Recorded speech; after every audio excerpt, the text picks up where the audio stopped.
Hi, this is Kelly from Car Data Video. Today we're going to have a history lesson. Of all the automobiles that have ever been designed and built in the world, there's one that stands out as most significant above them all, and that's the Model T Ford. The Model T introduced mass production and single-handedly brought us from a horse and buggy level of technology to one where we had machines that were run by gasoline engines. Using a moving assembly line, Henry Ford was able to build these things in about 1/10 the time it took to build other vehicles by hand previous to the Model T. The Model Ts were simple, they were rugged, they were cheap, and as Henry Ford used to say, you can have any color you want as long as it's black. When they were first introduced in 1909, they sold for $950, which doesn't sound like much to us today. Back then, that was quite a lot of money.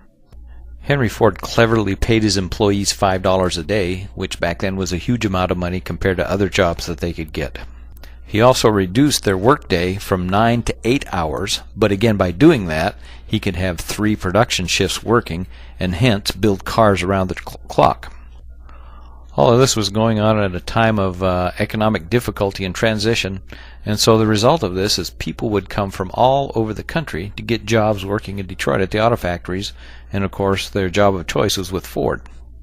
Production of the Model A's went for 19 years, from 1908 to 1928, and the last ones that were built that weren't very much different from the very first ones that he originally produced.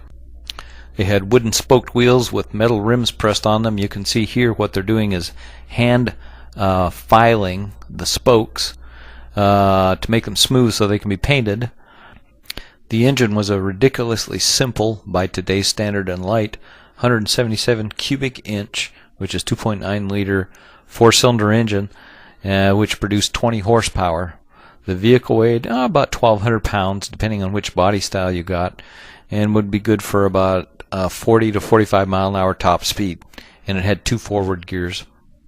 The assembly line was split so that the frame and the wheels and tires and everything were assembled at one point, and then the bodies were assembled separately, and then at one point the body would be dropped onto the frame.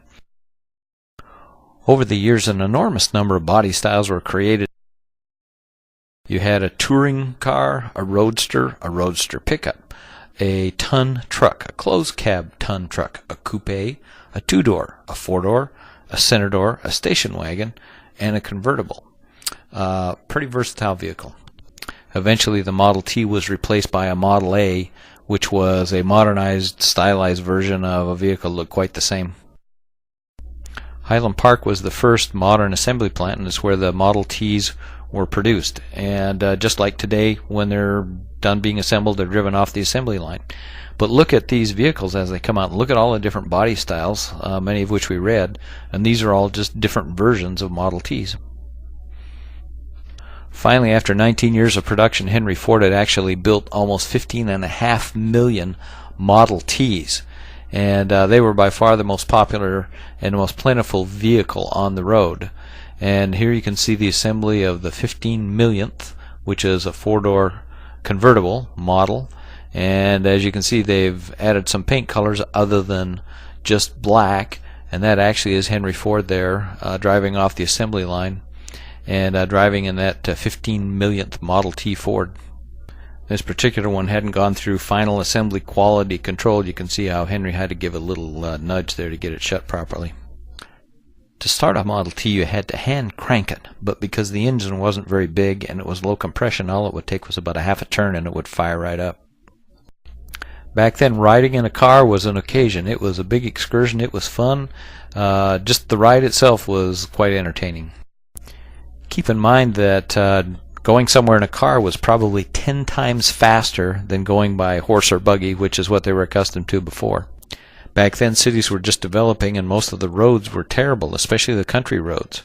And so the Model T had to be built in such a way where it could handle anything, all the way from no road to city roads, and it actually did a very good job of that.